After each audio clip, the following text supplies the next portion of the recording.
Vasconcelos, aqui do Grau Técnico Olinda, e estamos essa semana com uma novidade para vocês, que é a semana de enfermagem. Olá, gente, agora nós vamos mostrar para vocês o processo de higienização das mãos com água e sabão.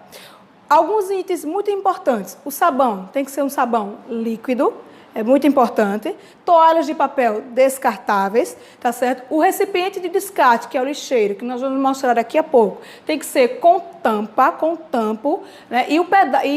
A forma de acionamento não pode ser com as mãos, ok? Tem que ser o acionamento através de pedal ou outra forma de acionamento, tá bom? Então nós vamos iniciar fazendo uma coisa muito importante, que é a retirada dos adornos. Lembram que a gente viu que adornos são aqueles objetos decorativos, né, que enfeitam, que as mulheres gostam muito de utilizar, e os homens também, né? Então a gente vai estar retirando o relógio, tá certo? Retirando alianças, anéis, isso é muito importante, tá certo? Porque lembrando que adornos, né, está previsto pela NR32, que é a proibição do uso de adornos no ambiente hospitalar, devido a ser ponto de contaminação, ok? Então a gente vai retirando os adornos, brincos, é muito importante, colares, cordões, ok? Retirado todos os adornos, nós vamos iniciar nosso procedimento de higienização de mãos, tá bom? Aqui eu tenho uma torneira, que não é uma torneira automática, não é sensor, né? Então eu vou dar uma dica para vocês muito importante quando a gente finalizar esse procedimento de higienização. Como você está com as mãos ainda, vamos supor, contaminada, você pode abrir a torneira normalmente, você vai molhar suas mãos, lembrando que é importante molhar toda a superfície das mãos, ok? Você vai lá no dispensador do sabonete, do sabão, né, e vai começar a fazer o procedimento de higienização de mãos. Vamos para o primeiro passo. Primeiro passo, lavar as palmas das mãos, sempre friccionando bastante, ok? Vamos lavar o dorso das mãos, sempre trabalhando as duas mãos. Depois vamos para os espaços interdigitais.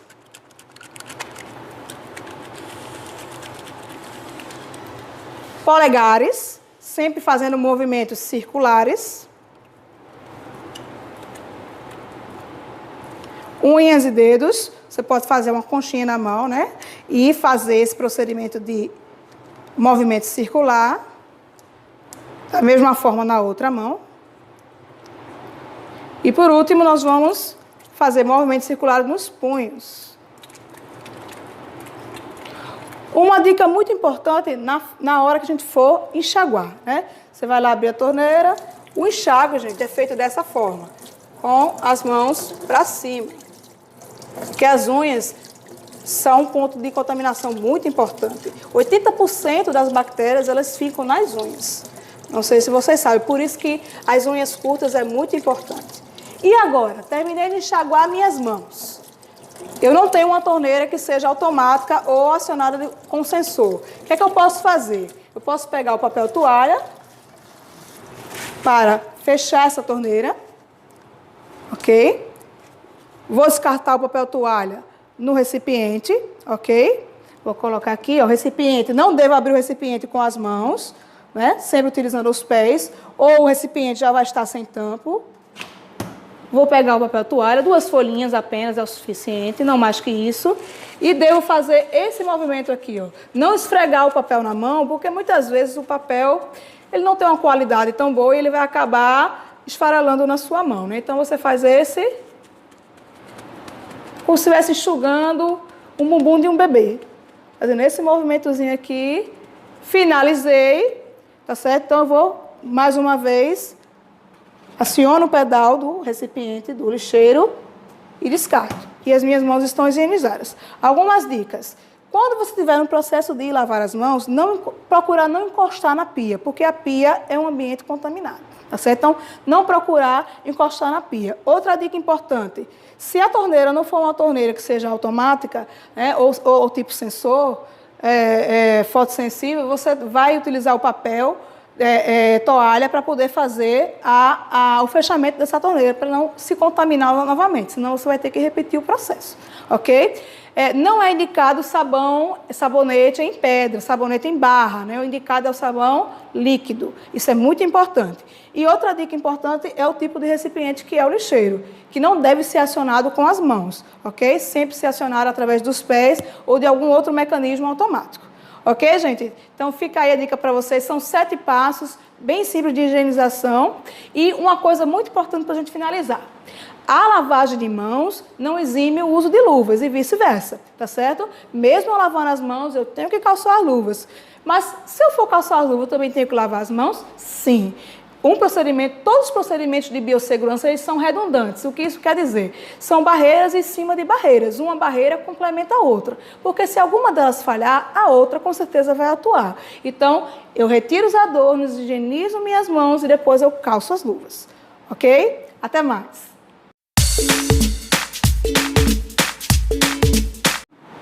Olá, pessoal! Neste módulo, nós vamos trabalhar RCP e PCR. PCR, parada cardiorrespiratória.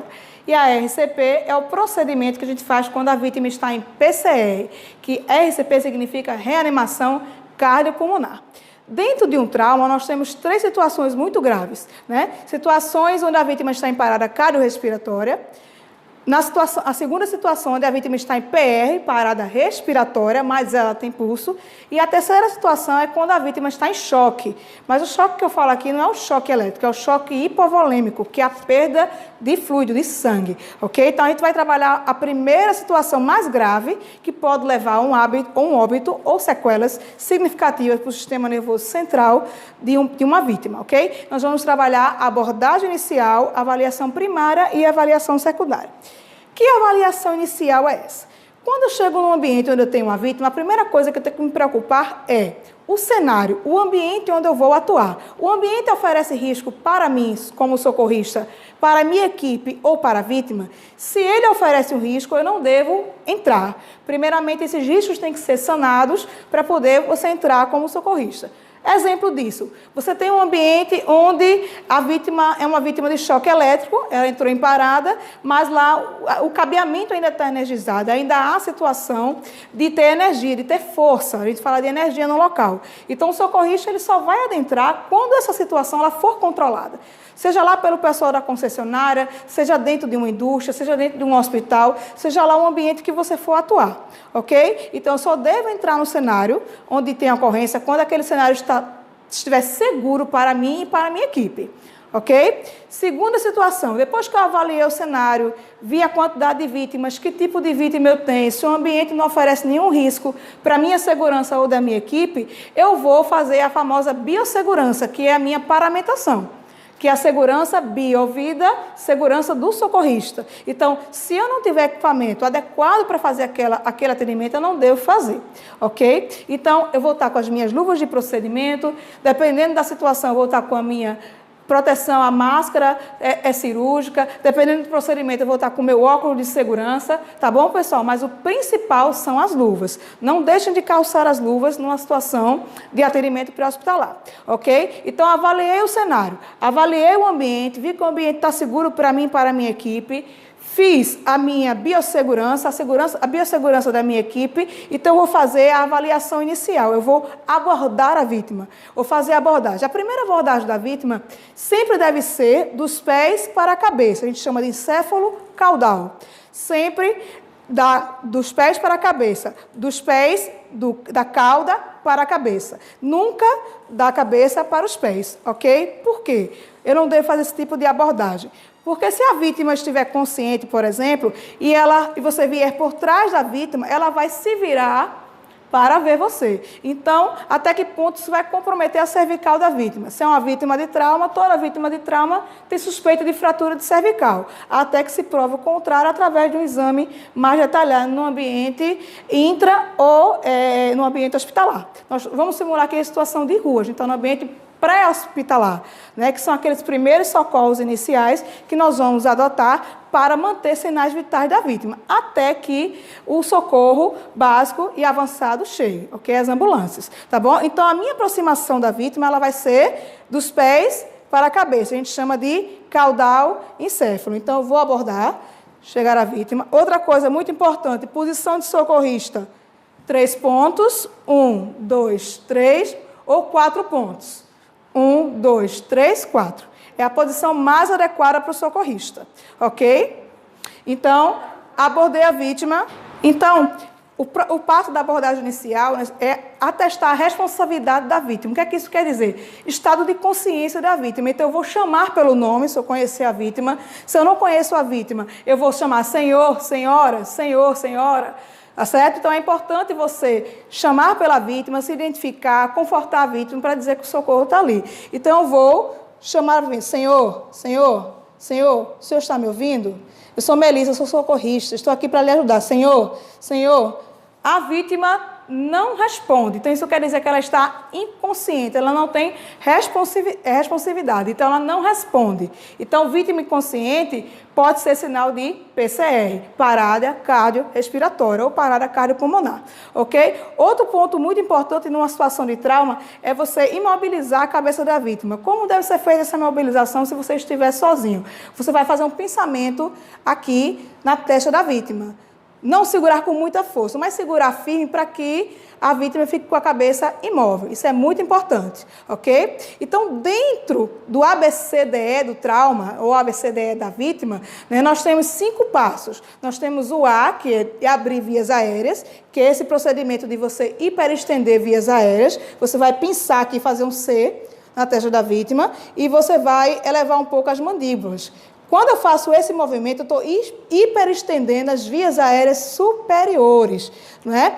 Aqui, ó, vias aéreas superiores. Então, se a vítima, por exemplo, ela estiver em PR, parada respiratória, por conta de alguma obstrução na traqueia, você vai estar já liberando essas vias aéreas. Então, você pode fazer a chamada hiperextensão, ok? Um ponto importante, atenção, um ponto importante. Se essa vítima é uma vítima de trauma e tiver suspeita de fratura de cervical, um ponto muito importante é você não fazer esse movimento. Você pode fazer simplesmente só abrir as mandíbulas, tá certo? Abrir um pouco as mandíbulas da vítima, porque quando eu faço esse movimento, eu posso estar lesionando ainda mais ou danificando ainda mais a estrutura que já está lesionada. Como a gente está num ambiente pré-hospitalar, até que se prove o contrário, até que através de exames mais específicos, né, de imagem, o médico tem a ciência de que realmente houve uma fratura ou não de cervical, né, então é importante a gente tratar o paciente como se assim fosse, tratar a vítima como se assim fosse, ok? Então, toda vítima é suspeita, toda vítima de trauma é suspeita de cervical, de trauma de cervical.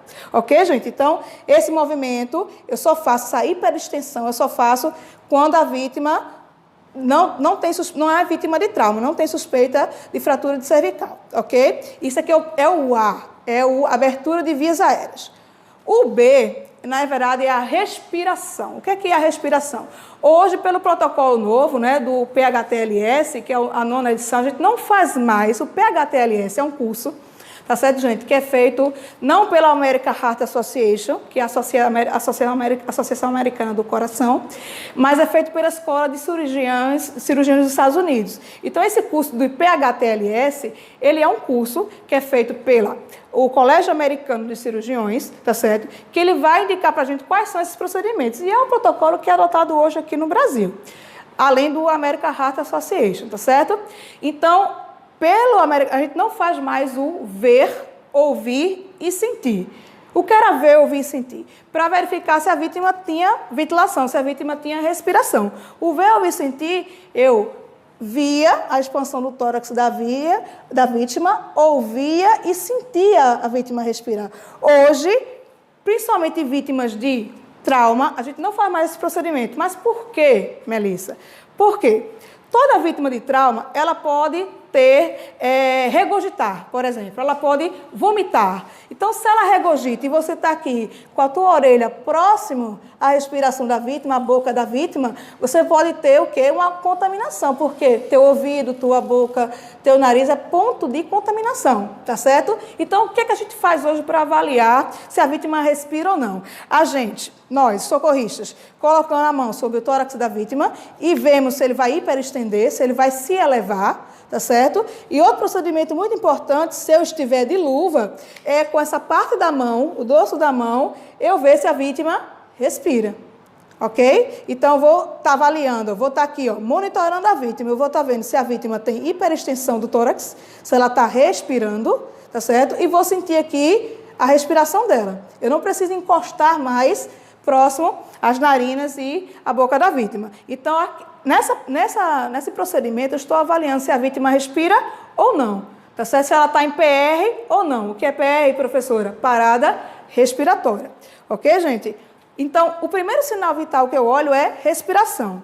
Segundo sinal vital que eu olho é pulsação. Nós temos um vaso muito enricado aqui, que é a chamada carótida, tá certo? Eu vou pegar esses 2 dedos aqui, tá certo? E vou fazer, ó, vou pressionar aqui contra a carótida da vítima, contra o vaso carotídeo, e vou verificar se a vítima tem pulso, ou seja, se o coração dela está enviando, está irrigando, mandando sangue para as células, mandando sangue para o cérebro, ok? Então, eu vou verificar a pulsação da vítima, tá bom? Verifico a respiração através do sentir e ver. Eu estou sentindo e estou vendo, tá certo? Não estou ouvindo, eu estou sentindo e estou vendo.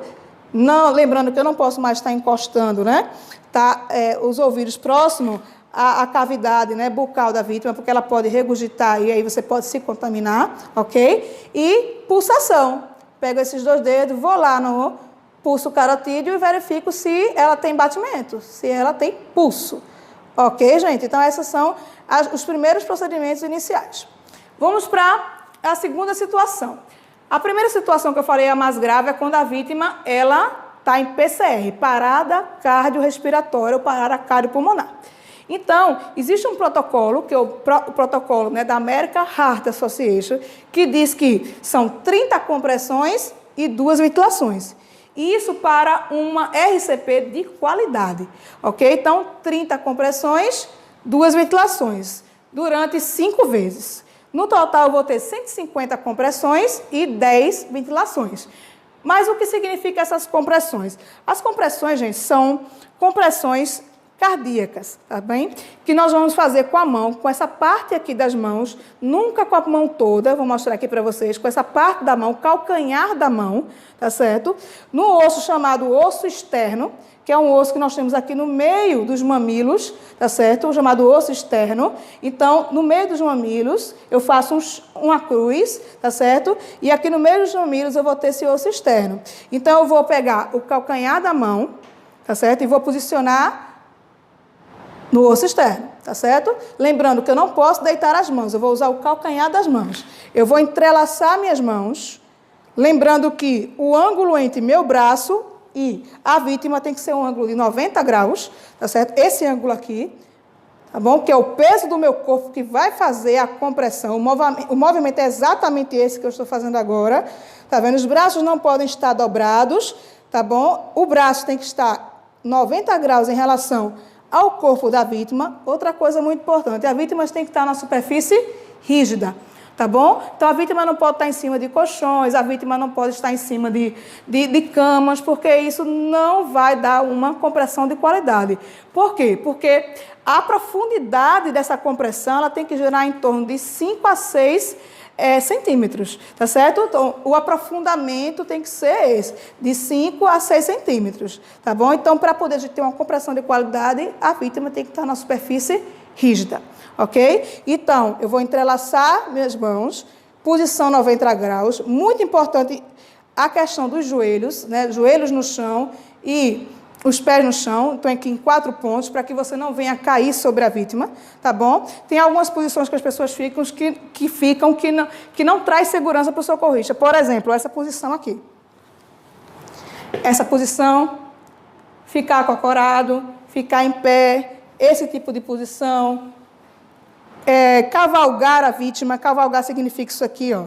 Cavalgar a vítima, isso não são posições seguras, porque qualquer deslize, qualquer desequilíbrio que você tiver, você pode cair por cima da vítima e agravar ainda mais a lesão que ela já tem, ok? Então, ou 3 pontos, ou 4 pontos, posição de socorrista, tá certo? É um pouco incômoda, mas é necessária, ok? Então, para ser socorrista, tem que ter bastante disposição, né, e bastante preparo físico, tá certo? Então, vamos lá. Estou na posição 90 graus, mãos entrelaçadas, estou aqui, ó, na altura dos mamilos, osso externo, e vou fazer 30 compressões, gente, exatamente nesse ritmo, ó. 1, 2, 3, 4, 5, 6, 7, 8, 9, 10, 11, 12, 13, 14, 15, até o 30, tá bom? Então, essa é a compressão cardíaca. São de 100 a 120 compressões cardíacas por minuto, tá certo? Uma vez iniciado o procedimento, a gente só para quando o DEA, que é o desfibrilador externo automático, estiver disponível, tá certo? Ou quando o socorro avançado chegar, que é a ambulância, ok? Iniciado o procedimento, se você cansar, passa o procedimento para outra pessoa te ajudar. Mas a manobra não pode parar, a gente não pode parar no meio da manobra, ok? Então, essa é a manobra de RCP. 30, e o que é o 2 que eu falei para vocês? São as ventilações, gente. Esse aqui é um equipamento chamado AMBU, tá certo? Existe um AMBU para criança, um AMBU para adulto. Isso aqui, né? Esse procedimento que nós vamos fazer, ó, sempre tendo cuidado de apertar todo o balão e esvaziar todo o balão. Essa máscara aqui já tem a posição nariz, queixo, né, boca. Então, eu vou posicionar sempre cobrindo toda a parte da boca e do nariz. E eu vou fazer esse movimento, pessoal. Olha lá. 1. Eu não posso fazer assim, ó. Tá? Então, tem que ter o cuidado de... Eu fui até o final, toquei uma parede na outra e soltei. Então, o movimento é esse. 1, 2. 1, 2, 30. 1, 2, 30. Então, sempre eu começo aqui, 30 compressões, 2 insuflações. A gente chama aqui de insuflações mecânicas. Eu vou estar simulando, mandando a respirável para essa vítima. 32, 32, 32, 32, 32. 5 vezes. Isso é um ciclo. Que no total vão dar 150 compressões e 10 ventilações. Ok?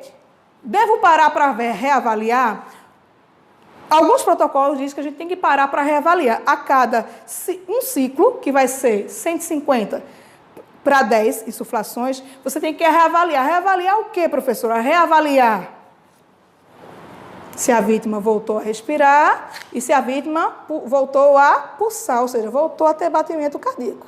Ok, gente? Então, e tem alguns protocolos que dizem que não. A gente só deve parar para reavaliar em 2 hipóteses. Uma, se o DEA chegar, o DEA chegou, vai colocar o DEA, que é o desfibrilador externo automático, que vai simular aquele choque, né, que a vítima vai tomar para poder voltar aos batimentos normais, tá bom? Ou se o socorro avançado chegar e for substituído de socorristas, tá? Mas, em último caso, vai continuar o procedimento. 32, sempre começando pela compressão cardíaca. Para os leigos, o protocolo nos diz que essa ventilação não é necessária. Você só vai fazer as compressões. Para os leigos que não têm treinamento, que não são profissionais da área de saúde, não são socorristas, nós vamos fazer só as 100 a 120 compressões, direto, sem parar. Tá certo? Esse é o protocolo, tá bom? Não fazendo ventilações, só porque esse evitar de fazer a ventilação. Porque muitas vezes o leigo, ele não tem o equipamento adequado, ele não tem a máscara adequada, ele não tem o AMBU. Então, a boca a boca, que é a famosa respiração boca a boca, ela está proibida pelo protocolo. Tá certo? Então, assim, pelo protocolo, a gente não pode estar se expondo. Porque lembra que eu falei para vocês, você vai encostar a sua boca junto da boca da vítima, você não conhece a procedência da vítima, você é uma vítima que você encontrou na rua, que você está atendendo, ou no ambiente que você estiver. Então, o protocolo, ele proíbe que a gente faça boca a boca, pelo risco de contaminação biológica, tá, gente? Então, se nós não tivermos equipamento, a gente vai dispensar a ventilação e vai fazer só as compressões torácicas, as compressões cardíacas, que já há estudos que comprovam que só as compressões, elas são benéficas, elas são suficientes para trazer a vítima de volta ao batimento normal e à respiração normal. Tá certo? Vamos recapitular?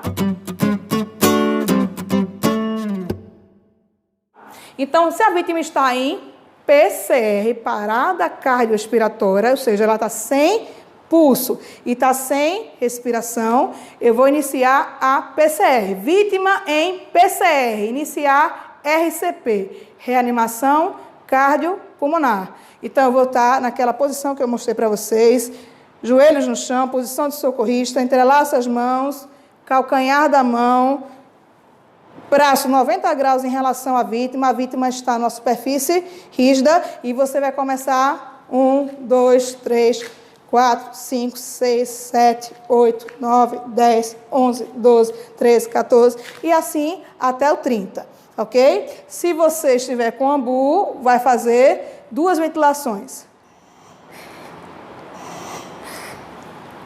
E volta para o procedimento. Esse procedimento de fazer compressão e a ventilação, a 1 a 2 pessoas, ok?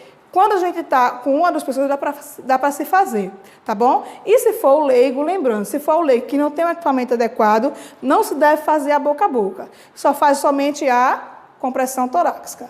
Vai fazer de 100 a 120 sem parar, ok? A gente chama de compressão torácica. Ela vai ser suficiente. Uma vez iniciado o procedimento, eu não vou cessar esse procedimento, eu vou continuar fazendo até que chegue o suporte avançado, que é a ambulância com equipamento adequado. Ok, gente? A segunda causa mais grave de óbito é a PR, parada respiratória, tá certo? E como é que eu avalio se a vítima está em PR, parada respiratória? Vai ser o mesmo protocolo que nós fizemos para a SCP. Você se aproxima da vítima, sempre da cauda para a cabeça, ok? Vai avaliar a responsividade da vítima, vai chamar pelo nome, se você não conhecer a vítima, vai chamar senhor, senhora, apertando aqui os ombros, chamando, sacudindo um pouco a vítima, vai chamar, vítima não responde, ela está inconsciente, tá certo? Então você vai avaliar sinais vitais. O que é sinais vitais? Que a gente chama de análise primária. Sinais vitais, gente, os principais em APH são respiração e pulsação. Como é que eu checo a respiração na vítima?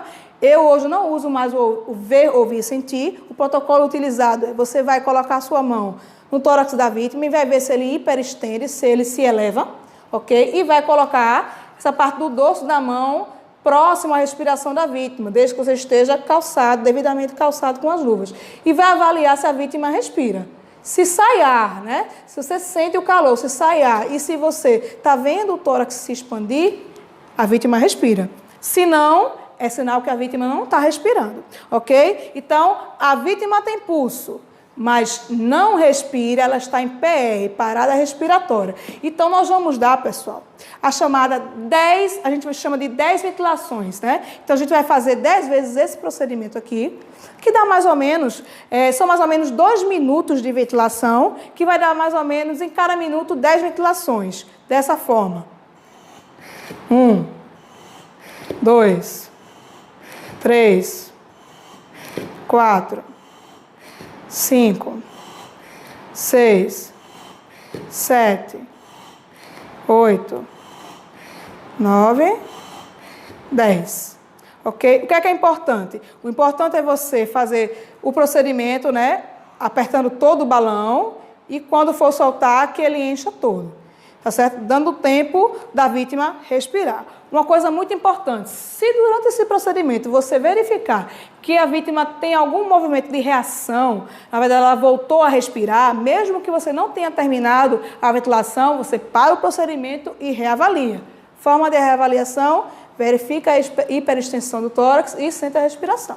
Tá certo? Então, se durante o procedimento você perceber que a vítima retornou, que a vítima voltou a respirar, você para o procedimento e reavalia sinais vitais. Ok, gente? Então, são 20 ventilações, né? Então, você vai dar as 10 primeira e depois mais 10, se a vítima não retornou.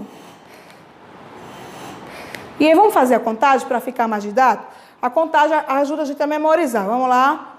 1, 2, 3, 4, 5, 6, 7, 8, 9, 10, certo? Se você conseguir fazer com uma mão só, tem pessoas que também seguram aqui para a máscara não ficar saindo, né, do rosto da vítima, e pinça em C e faz esse movimento.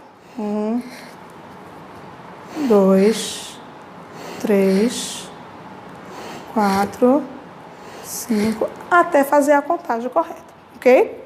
Reavaliou depois de 2 minutos, 20, que dá mais ou menos, gente, 10 ventilações por minuto, né? Totaliza, se são 2 minutos de ventilação, vai dar mais ou menos 20 ventilações. Você reavaliou, a vítima não tornou, a gente tem que repetir o procedimento.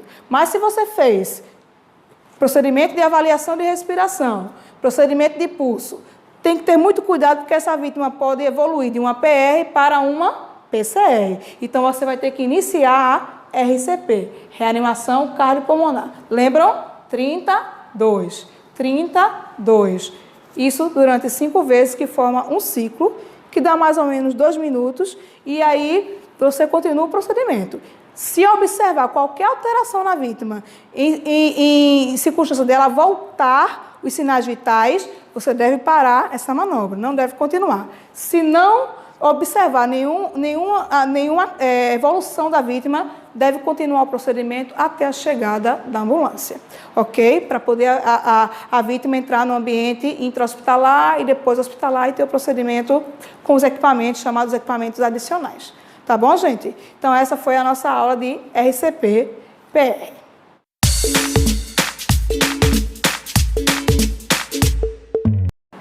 Olá, pessoal. Agora, no nosso terceiro módulo, nós vamos falar de hemorragia e técnicas de contenção de hemorragia, a famosa hemostasia. Antes de mais nada, vamos entender o que significa hemorragia. Hemorragia nada mais é que o extravasamento do sangue, gente. Há um rompimento de um vaso e você vai ter o extravasamento do sangue, tá certo? Em hemorragia, né, a gente tem 2 tipos, a hemorragia externa e a hemorragia interna. A hemorragia externa é aquela onde o sangue está visível, né? A estrutura, por exemplo, numa fratura, houve o extravasamento, que é a hemorragia, e o sangue está aparente, está externo, tá certo? E nas hemorragias internas, que as principais são hemorragias de tórax, hemorragia de abdômen, hemorragia de grandes ossos, como o fêmur, por exemplo, né?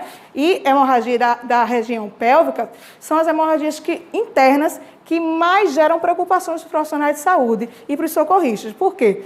Porque nós podemos perder muito sangue nesse tipo de hemorragia interna, tá certo? Mas em caso de hemorragia interna, a situação de atendimento vai ser realmente em ambiente hospitalar, tá certo? Um ambiente intra e hospitalar. O que nós vamos tratar aqui é os procedimentos básicos para contenção de hemorragias externas, como por exemplo, vamos simular que nós estamos aqui com a nossa coordenadora Micheline, tá certo? Que vai nos prestigiar, vai nos ajudar aqui nesse procedimento.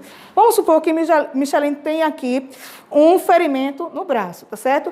O primeiro ponto de contenção que a gente chama é pressão direta. Então, eu devidamente calçada com as luvas, com a biossegurança protegida, eu vou fazer uma pressão direta naquele ferimento, ok? Pressão direta.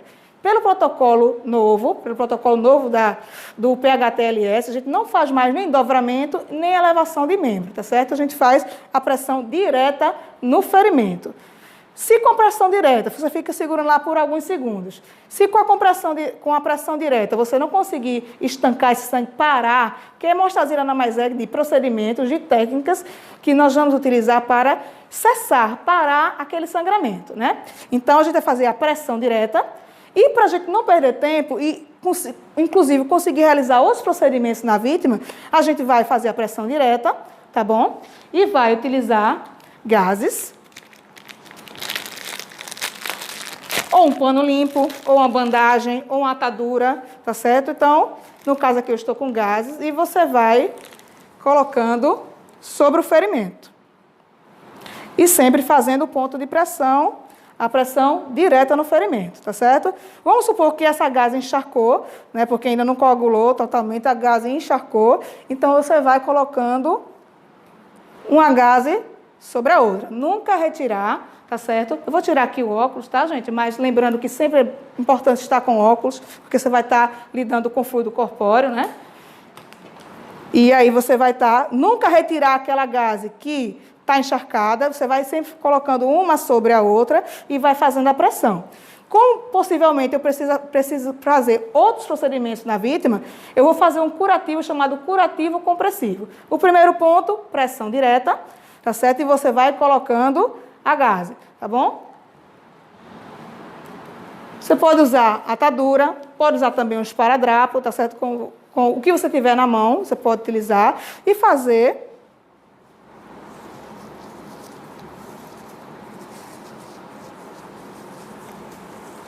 só para aprender.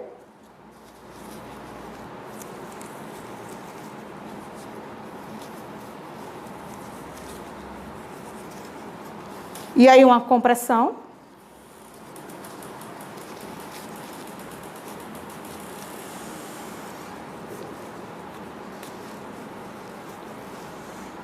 Coisa bem de socorrista, né, gente? Coisa bem básica, tá certo? Então, aqui você fez um curativo compressivo. Então, primeiro, ponto de pressão direta, a gente chama de pressão direta.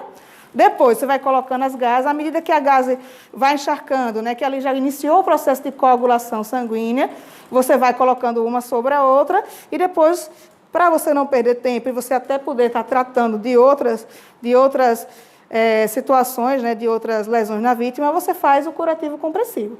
Esse é geralmente, e já é comprovado cientificamente, né, por estudos, que esse tipo de curativo, ele quase em 80% dos casos, ele consegue fazer o estancamento dessa hemorragia. Só com a pressão direta e com curativo compressivo, tá certo? Lembrando que o dobramento de membro e a elevação de membro hoje não é mais utilizada pelo protocolo em APH.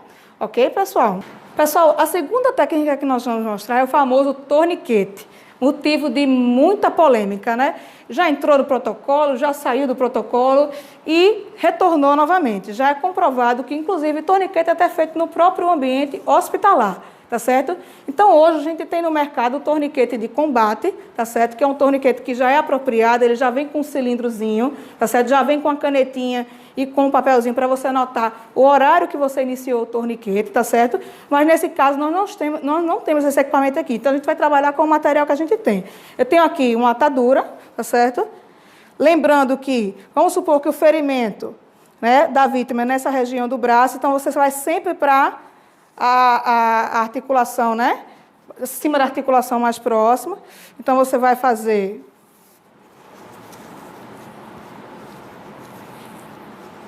Quer colocar a mesinha aqui de apoio? Deixa eu colocar aqui a mesinha de apoio.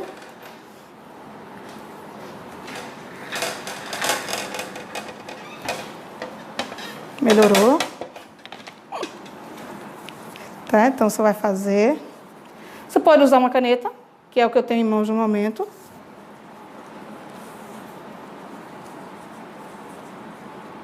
Técnica muito utilizada em guerra, gente. Então, nas guerras, né? Americanas, francesas, é uma técnica muito utilizada, tanto é que a gente tem o torniquete de combate, porque é um torniquete que é possível ser feito pelo próprio acidentado, tá certo? Então, a gente vai apertar, tá certo? Vai apertar essa, como se fosse uma alavancazinha, né? Um cilindro, tá certo? Vai apertar, tá certo? Antigamente, se tinha antes desse novo protocolo, se tinha o procedimento de afrouxar a cada 15 minutos, 20 minutos. Hoje não é mais necessário afrouxar, tá certo? Então, vamos supor que hoje nas áreas urbanas, né, os hospitais, a gente não vai demorar 2, 3, 4 horas para chegar no ambiente hospitalar, porque torniquete é feito, gente, em hemorragias externas, de grandes proporções, né? Então, a gente vai fazer essa contenção, tá certo? E aí, geralmente, a gente leva de 2 a 2 horas e meia para poder chegar na unidade hospitalar. Então, até 2 horas, ou seja, que varia de 120 a 150 minutos, né? Então, a gente vai poder ficar com esse torniquete sem precisar você estar afrouxando. Basta você apertar e encaminhar imediatamente a vítima para o ambiente hospitalar, tá certo? Uma coisa muito importante, no local do ferimento, deixa eu mostrar aqui, Micheline, o torniquete está aqui, no local do ferimento, não é mais necessário você cobrir todo o ferimento. Por quê? Porque você tem que monitorar esse ferimento. Por quê? Assim, até pela própria volemia, assim como você pode ter ou aplicação de medicações, você pode estancou o sangue, mas de repente esse sangue voltou a extravasar novamente, né? Voltou a vir. Então, é importante que a gente tenha monitorar, que a gente possa visualizar o ponto do ferimento, tá certo? O ponto por onde está extravasando o sangue. Então, a gente não cobre de todo esse ferimento. A gente cobre só para tentar fazer, né, a coagulação, protege, mas aí tem que ficar visualizando esse campo, essa superfície, para você avaliar como é que esse ferimento vai evoluir. Se realmente vai estancar, vai parar, ou se vai voltar a ter a hemorragia. Outra questão muito importante. Como é que eu sei que esse torniquete foi efetivo, que ele surtiu efeito? Eu posso estar avaliando o pulso da vítima, né? Então, se eu percebi que o pulso realmente parou, então o procedimento de torniquete ele funcionou, tá certo? Então, isso é muito importante, tá? Não é só fazer o torniquete e deixar a vítima lá, é importante você fazer o torniquete e monitorar a vítima. Isso em APH quando eu não tenho recursos, não tenho equipamentos, não tenho material adicional, tá certo, gente? É bem básico, tá bom? Então, realiza o torniquete, monitora o ferimento, monitora a hemorragia e avalia o pulso da vítima, para verificar se realmente esse torniquete foi efetivo, tá bom? Pessoal, e o terceiro tipo de curativo a gente chama de curativo oclusivo, tá certo? É um curativo semelhante ao curativo compressivo, só que a gente não vai comprimir, a gente vai só, vou mostrar aqui para você, a gente vai só colocar a gaze ou a bandagem, né? Ou um tecido limpo que você tenha e vai só fazer a oclusão, que é tampar esse ferimento, tá certo? Sem fazer ponto de pressão, sem fazer pressão direta. É chamado de curativo oclusivo, tá bom? E para finalizar, eu vou falar dos tipos de hemorragia. Nós temos 3 tipos de hemorragia: hemorragia arterial, hemorragia venosa e hemorragia capilar, tá bom?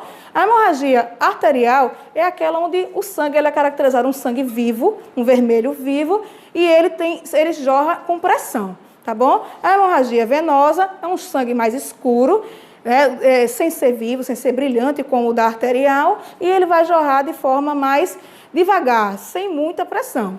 E já o sangue, chamado a hemorragia capilar, é aquela hemorragia onde você vai ter lá, a gente chama de vasos capilares, né? Então, você não vai ter um sangue com pressão, você vai ter um sangue jorrando de forma mais lenta, né? Contínua e de forma mais lenta, e um sangue com aparência meio oleosa, tá bom? Então, esses são os 3 tipos de hemorragia, tá certo? A hemorragia venosa, a veia, né, quando a gente tem um extravasamento de uma veia, arterial, o extravasamento de uma artéria, e o capilar, quando é um vaso capilar. Tá bom, gente? Então, espero que vocês tenham gostado aí. Até o próximo módulo.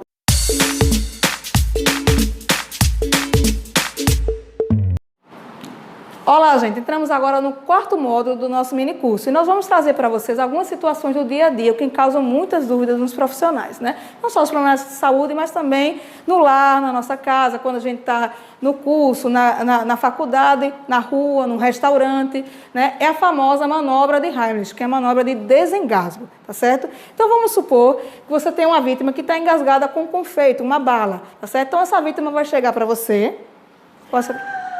simulando que está com falta de ar, né? Está engasgada, tá certo? Então, essa vítima, ela ainda emite um som. Então, quer dizer que o engasgo dela não é total. Quando a vítima ela não emite nenhum som, é porque o engasgo dela foi total. Então, nós temos uma manobra chamada manobra de Heimlich, que é simples. Você fecha a sua mão com o dedo polegar para dentro, tá certo? Se posiciona com as pernas abertas entre as pernas da vítima.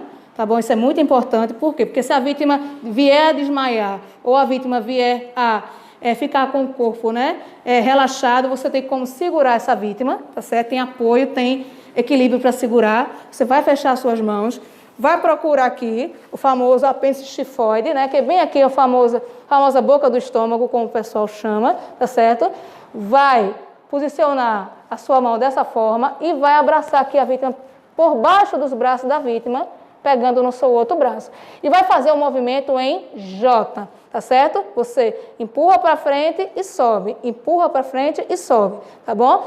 Eu não vou fazer o movimento na vítima, porque isso aqui poderia ocasionar a vítima regurgitar, a vítima vomitar, principalmente se ela tiver com o estômago cheio. A gente vai só fazer uma simulação, tá certo, pessoal? Então, a gente vai lá, ó, fechei a mão, posicionei aqui no apêndice tifoide, tá certo?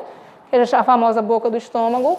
Peguei aqui, abracei a vítima, sempre lembrando que meus braços estão por baixo do braço da vítima, tá certo? Porque para eu ter equilíbrio, se a vítima vier a desmaiar, tá certo? E vou fazer esse movimento, ó. 1, 2, 3, 4, 5, tá certo? O que é que eu estou fazendo com esse movimento aqui? Eu estou estimulando a vítima a regurgitar, a vomitar, a tossir. E aí, tossindo, ela vai estar expelindo esse corpo estranho que, porventura, está obstruindo as vias aéreas da vítima. Ok, pessoal?